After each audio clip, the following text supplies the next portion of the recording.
मैं कौशल सिंह आपके पास टॉपिक लेकर आया हूँ अभिक्रमित अनुदेशन का। इसके पहले मैंने अभिक्रमित अनुदेशन की परिभाषाएं बता दी थी कि इसमें छात्रों को कोई भी अध्ययन सामग्री अभिक्रमित रूप में दी जाती है, छोटे छोटे पदों में विभाजित करके श्रृंखलाबद्ध तरीके से दी जाती है और छात्र अनुक्रिया करते हुए स्वयं से सीखता है, आगे बढ़ता है। इसका नाम ही है प्रोग्राम्ड इंस्ट्रक्शन या कार्यक्रमित अनुदेशन के नाम से भी इसे जाना जाता है। जब हम बात करते हैं इसके प्रकारों की तो 3 मुख्य प्रकार हैं, रेखीय, शाखात्मक और मैथेटिक्स। तीनों ही अलग अलग पैटर्न्स पर आधारित हैं। सबसे पहले पढ़ेंगे रेखीय अभिक्रमण। इसे देने वाले थे, इसके प्रतिपादक थे BF Skinner. Operant conditioning theory आप लोगों ने पढ़ी होगी साइकोलॉजी में आप लोगों ने पढ़ी होगी। इसमें हम क्या करते हैं कि अध्ययन सामग्री को छोटे छोटे पदों में विभाजित कर देते हैं और इन पदों को 1 2 3 पद स्टेप्स के रूप में इन्हें अरेंज कर देते हैं और छात्र को एक एक पद पढ़ने के लिए मिलता जाता है। एक एक पद वह पढ़ता है, उस पर अनुक्रिया करता है। अनुक्रिया करने के बाद जब उसे लगता है कि उसने सही अनुक्रिया की है, उसे तुरंत पृष्ठपोषण भी मिल जाता है। जैसे आप लोगों ने राजर्षि टंडन और इग्नू की बुक्स देखी होंगी, उसमें छोटे छोटे पदों में विभाजित कर दिया जाता है और छात्र पढ़ते हुए फिर नीचे प्रश्न लिखे होते हैं, उनमें वो अनुक्रिया करता है और लास्ट में उत्तरों से मिला भी लेता है, तो उसे तुरंत पृष्ठपोषण प्राप्त हो जाता है कि उसने सही सीखा अथवा गलत। और तुरंत पृष्ठपोषण प्राप्त होता है तो वह तुरंत दूसरे पद के लिए आगे बढ़ता है।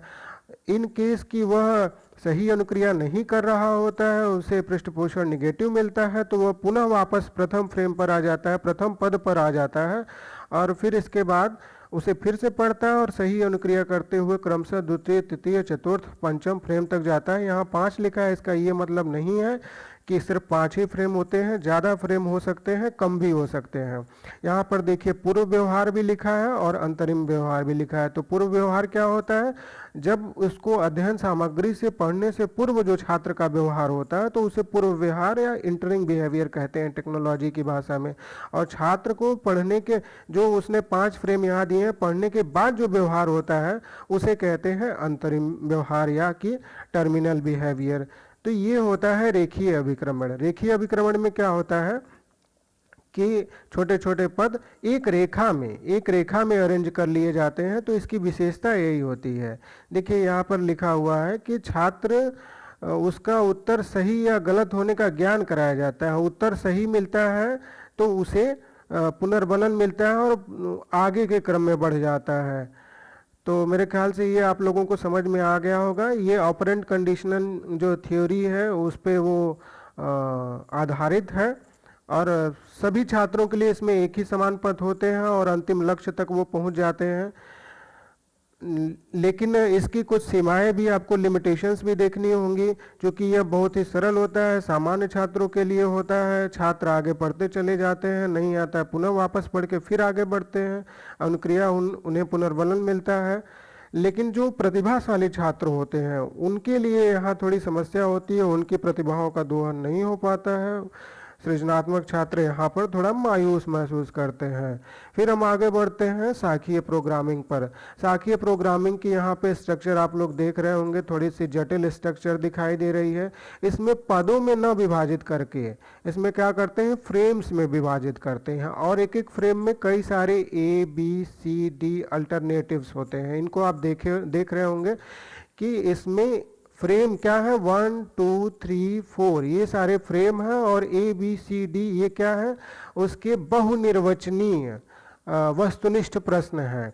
यानी एक फ्रेम के साथ 4 इंफॉर्मेशन ऐड कर दी गई, उसी तरह दूसरे में भी 4 ऐड कर दी गई है। कोई जरूरी नहीं कि आप 4 ही इंफॉर्मेशन ऐड करेंगे।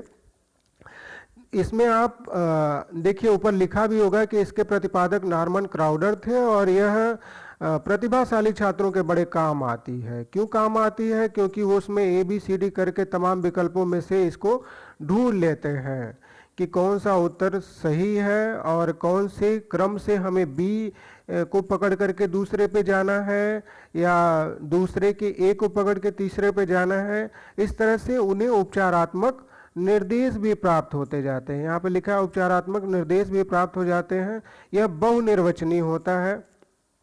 इसे इंट्रिंसिक प्रोग्रामिंग भी कहा जाता है। इंट्रिंसिक प्रोग्रामिंग कहा जाता है। देखिए यहाँ पे नीचे मुख्य पथ बनाया भी है। ए का सी डी होते हुए 2 के बी पर डी होते हुए दूसरे के डी से दूसरे फ्रेम पर जाना, फिर इसी प्रकार तीसरे चौथे फ्रेम पर जाना। कहने का तात्पर्य यह है कि यह प्रक्रिया थोड़ी जटिल होती है, इसीलिए प्रतिभाशाली छात्रों को इसमें बड़ा आनंद आता है। अब चूंकि एक फ्रेम के साथ कई सारी सामग्री रखी जाती है, अध्ययन सामग्री, इसलिए क्या होता है कि ये एक ही पेज में बहुत सारी सामग्री आ जाती है, एक ही पाठ्यवस्तु में बहुत सारी सामग्री आ जाती है। तो इसमें सामान्य छात्रों को जाहिर तौर पर थोड़ी समस्या होगी और प्रतिभाशाली छात्रों को आनंद आएगा। अब ये महंगा क्यों होगा? क्योंकि इसमें इसको बनाने के लिए पहले तो बहुत सारी सामग्री को एकत्रित एक साथ रखना होगा और उसके लिए प्रशिक्षित निर्माणकर्ता की आवश्यकता होगी जो इसे बना पाए। इस तरह से देखेंगे कि इसके लिए योग्य शिक्षकों की भी आवश्यकता होती है। ये आपका शाखीय प्रोग्रामिंग है। दोनों में अंतर क्या है? दोनों में अंतर ये है कि आप देखेंगे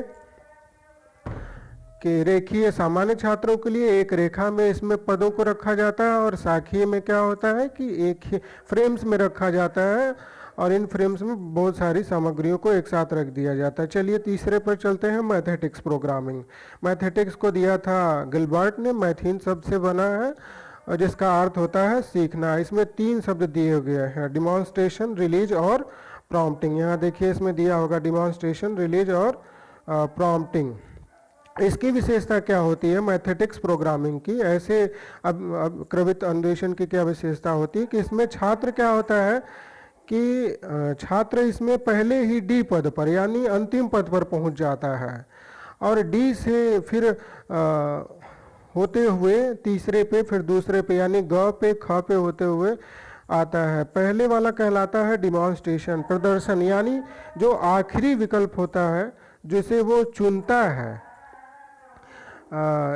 चुनता है, नैपुण्य पद इसका नाम दिया गया है। क्या? नैपुण्य पद, यानी कि वो इसे पहले ही अंतिम पद के रूप में स्वीकार कर लेता है और अंतिम पद के रूप में स्वीकार करते हुए फिर वह ग की तरफ बढ़ता है। तो जब ग की तरफ बढ़ेगा तो ग डिमॉन्स्ट्रेशन हो जाएगा और घ उसे प्रॉम्प्टिंग यानी कि संकेत देगा।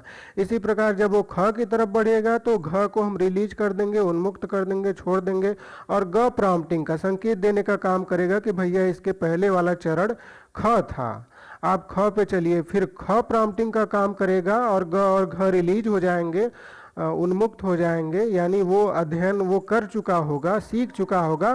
फिर क डिमॉन्स्ट्रेशन का काम यानी कि प्रदर्शन का काम करता है। इसको समझने के लिए आप थोड़ा दूसरा उदाहरण दे सकते हैं। जैसे भूल भुलैया परीक्षण होता है तो उसमें ये कहते हैं आपकी गोल गोल घेरे बने होते हैं और एक व्यक्ति को निकल के बाहर जाना होता है, तो आप लास्ट